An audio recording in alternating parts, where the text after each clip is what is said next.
So the United States decided to bar Palestinian President Mahmoud Abbas from entering the country, traveling to New York for a UN meeting. Is this allowed? Let's find out.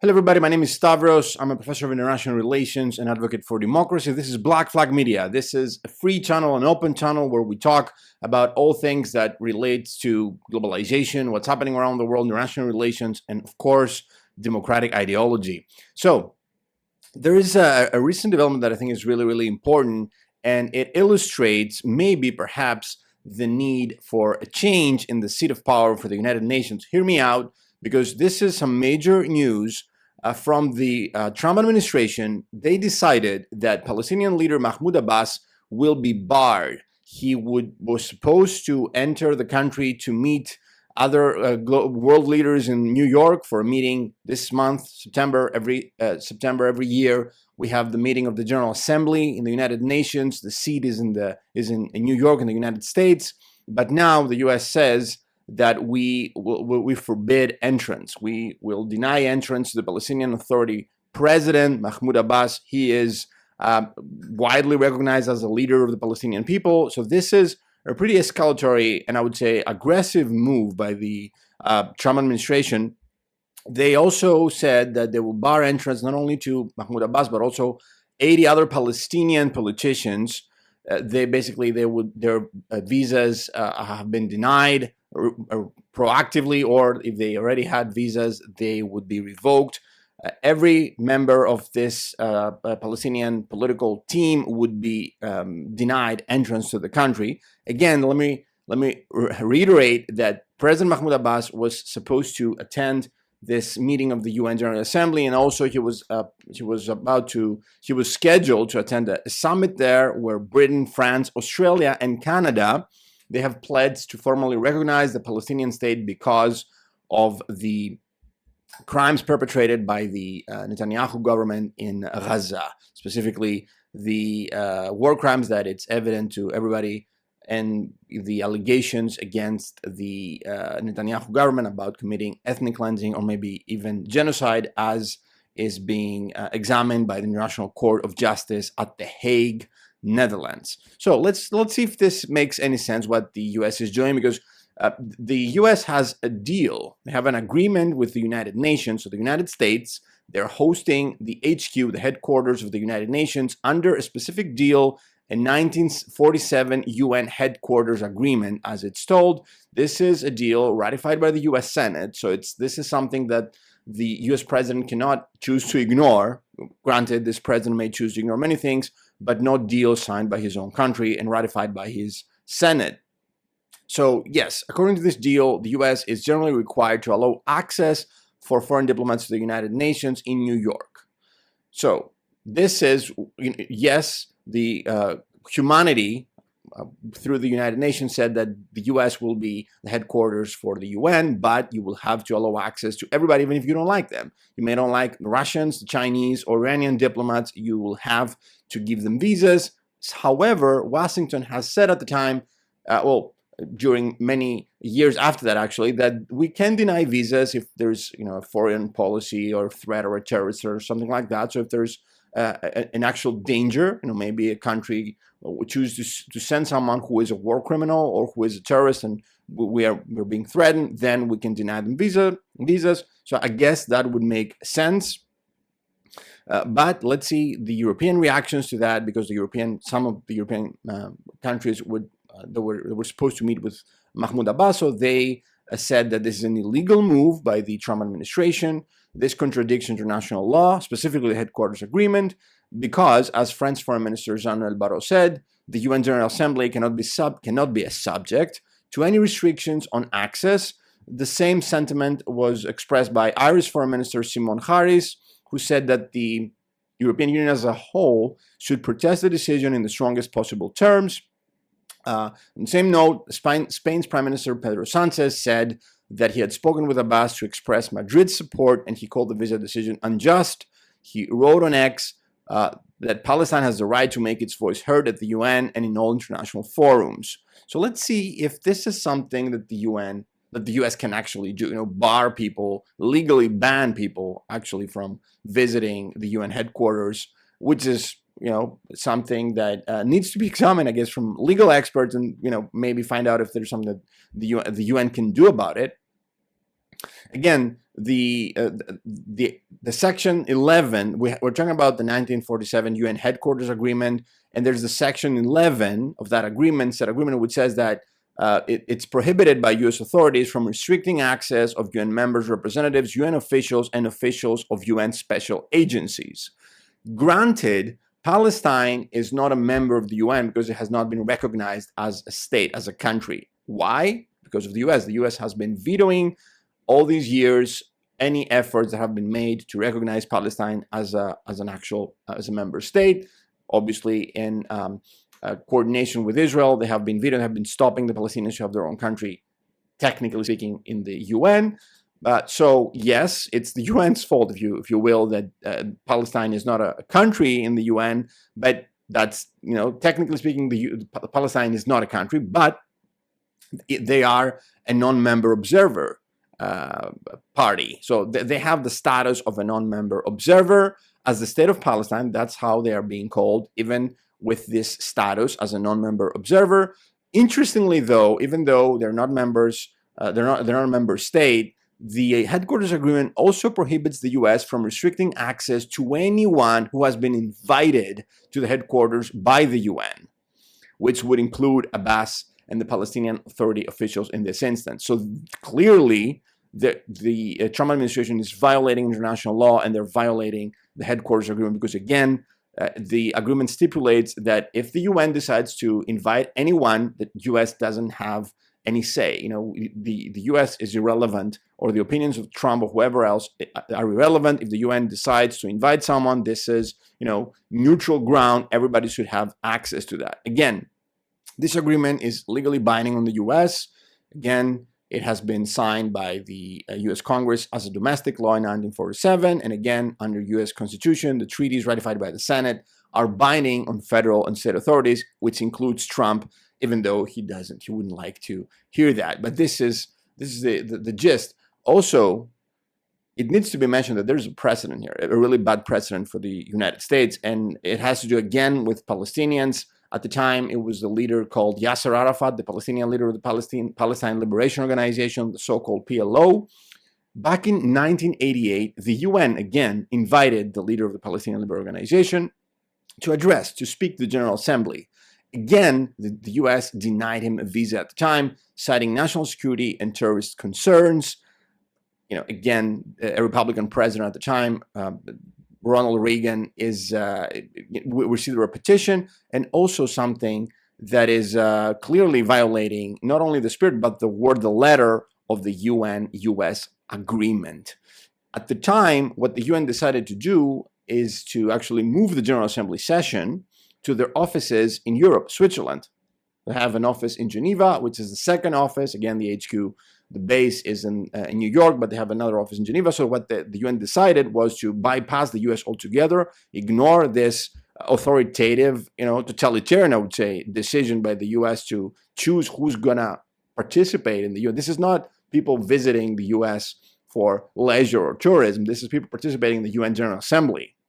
This is the international forum of humanity. Everybody should have access to that. If Ronald Reagan or, Donald Trump or whoever doesn't like it, we don't care. Humanity doesn't care. Everybody should have a say if humanity, organized humanity, collective humanity asks them to be and invites them, asks them to participate. So what the UN did, thankfully, they found a solution. They ignored the US. Basically, they boycotted New York, and they moved the General Assembly session to their offices in Geneva. And what also happened was that the UN decided to bring this whole issue, the 1988 issue, before the International Court of Justice, which is an agency of the UN, basically to condemn the United States, because the US is legally bound by the headquarters agreement. The ICJ never issued a final ruling on the Arafat visa denial case because the issue was brought to arbitration, supposed to be, bilateral arbitration between the US and the UN, although even that, it took too long, and it was inconclusive. It was even arbitration wasn't conclusive, so we didn't have a legal condemnation. There was a political and a PR condemnation of the U.S. at the time. I guess one might hope that we're moving to the same direction in this instance, because again, this creates a precedent. Trump or whoever leads the White House could start, banning people from the UN, and it would be like a closed group, closed club of people handpicked by the US that would be participating, which is really dystopic if you think about it. So how is the State Department trying to rationalize this? They're saying that this is in our national security interest to hold these people accountable for not complying with their commitments and for undermining the prospects for peace. This is really like an excuse, a pretty, I would say a cheap excuse by the State Department to say that they have that the PA is undermining the prospects for peace. No, they have not. These are corrupt politicians, Palestinian politicians who are corrupt. They have been corrupted by the U.S., by Israel. So there would be the whole institute, the Palestinian Authority is defunct. It doesn't have any teeth. It doesn't have any legitimacy. They're not representing their own people, but the organized West wants them to be there, allegedly representing their own people. They have been bribed. They have been corrupted. So they're corrupt politicians. And now the West is saying, they're not doing enough. They're not doing enough because they have been bought or they have been corrupted by said West. Again, the State Department is basically referring to a law passed by Congress in 2014, amending the Foreign Relations Authorization Act. And according to this amendment, the U.S. is authorized, the U.S. government is authorized to deny admission to the U.S. to any national representative who has engaged in espionage or terrorist activities against the U.S. and its allies, or who may pose a threat to the U.S. The government of Mahmoud Abbas, they have not been engaged in espionage or terrorist activities. Again, these are stooges who have been set up by the West to act as a counterweight to terrorist groups like Hamas. So they are the politicians, let's say. So nobody could actually admit that these are terrorists, not even the U.S., because they have been prompted up by the U.S. in the first place from the get-go. So that's something that they cannot say. But what they do say is that their presence poses a threat to the U.S. national security interest. This doesn't make any sense. Again, this is a pretty lame and cheap excuse. I would say a petty excuse. So yeah, you can understand that nobody should be buying this. This excuse. So let's see. This law actually was used to deny a visa to Iran's nominee to be its ambassador to the UN, Hamid Abu Talebim, in 2014, because he was participating in the seizure of the U.S. embassy in Iran in 1979. One might argue that this makes sense. This was an illegal act by the Iranian regime at the time. It was a terrorist act, one might say, when they invaded and they took hostages in the U.S. embassy. So yes, this has merit to block this Iranian nominee to be an ambassador. But in the case of Mahmoud Abbas, again, there's no justification. Again, the PLO and the PO, in essence, they are partners of the U.S., partners of Israel also, and they have also they condemned, Mahmoud Abbas condemned the Hamas attack of October 7, 2023, the massacres in June that followed. All of that, the PA has been condemning that, and there's an issue about families of Palestinian prisoners in Israel that have been serving behind bars. The Palestinian Authority has been giving money to prisoner families. They have been providing them with monthly payments. There's an issue to be made here. I guess this is the strongest point that the State Department is raising. That there's some people have been arrested by Israel. They're behind bars, they're terrorists, and the Palestinian Authority gives money to their families, like pensions. Well, that's not as clear-cut, because many people, I would say most of the people that have been arrested by Israel and serving time, they're not terrorists. There maybe some of them are, obviously, but many of them are not. They're activists. And that's why the Israelis, they never press charges when they arrest these people. They detain them in the so-called administrative detention status, which is something that doesn't exist anywhere around the world, anywhere else. What's an administrative detention? Nobody knows. It's basically I'm abducting you and keeping you behind bars. It's nothing else but this, so that there's not a crime to press charges. So yes, these people, their families are getting monthly payments by the Palestinian Authority. So that is how they're trying to make the case. The State Department is saying that they're giving money to prisoners in the Israeli jail, so they're supporting, I don't know, terror. That's not the case. Again, there's no way to justify this exclusion. I would say that the Israeli media are agreeing with this assessment that this is basically an illegal act by the Trump administration. And yeah, also the State Department is calling the Palestinian Authority of Mahmoud Abbas to stop any efforts to politically recognize the Palestinian state. Listen to this. This is really important. They don't like the fact that the Palestinians are trying to make a case about their country that should be recognized. The U.S. is basically blackmailing, threatening the Palestinians, telling them, if you want to have your own country and keep politically pushing for this development, we would exclude you from everywhere. If you try to talk to the International Criminal Court and the International Court of Justice, and if you try to get a recognition of your state, you will be sanctioned, which is crazy. This is lunacy. This is piracy. This is not what a legitimate government would do. This is Washington at its worst. So yeah, there are many questions arising after this. I would say that one would be able to actually challenge this in a court of law in the UN, in the US, but regarding the upcoming UN General Assembly, there's not enough time.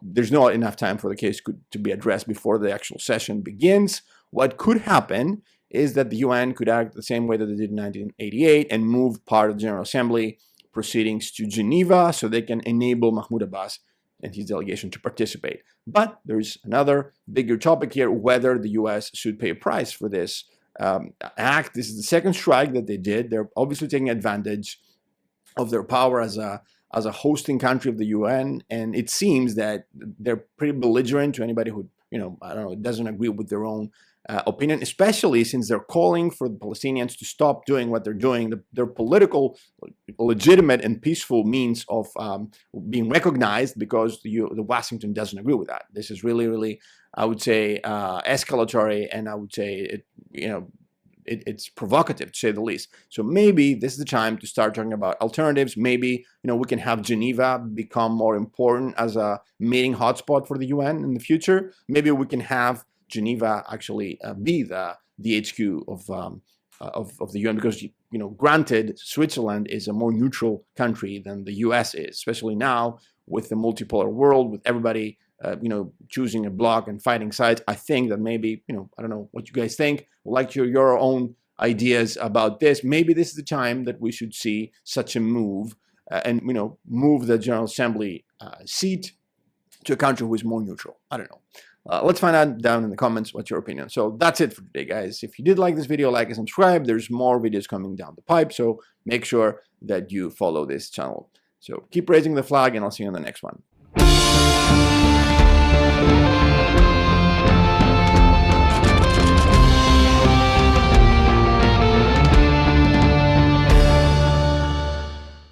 As I said at the beginning of the video, there is an upcoming recognition of the Palestinian state by France, the UK, maybe Australia and Canada. And this is really problematic for the state of Israel as I would say a repercussion to that, or a revenge against these countries, or the Palestinians rather. It seems that they have decided to annex the West Bank. Again, the West Bank is an area inside Israel which belongs to the Palestinians, and this would be an illegal act. And again, it seems, according to Israeli media, that Israel is, they have plans to annex the West Bank. Maybe, obviously this is more of a hypothesis or more of a conspiracy. Maybe there is an alignment, and these recognitions, these vocal recognitions, are happening right now as an excuse for politicians in the EU, to blow off steam because of what's happening in Gaza, and maybe placate their own voters, their own audiences domestically, but at the same time enabling Israel to move with this annexation of the West Bank. I don't know what you guys think. Obviously this is a huge development. This would be, again, a very, very legal act by the Israelis to annex the West Bank. So let's find out in the future videos.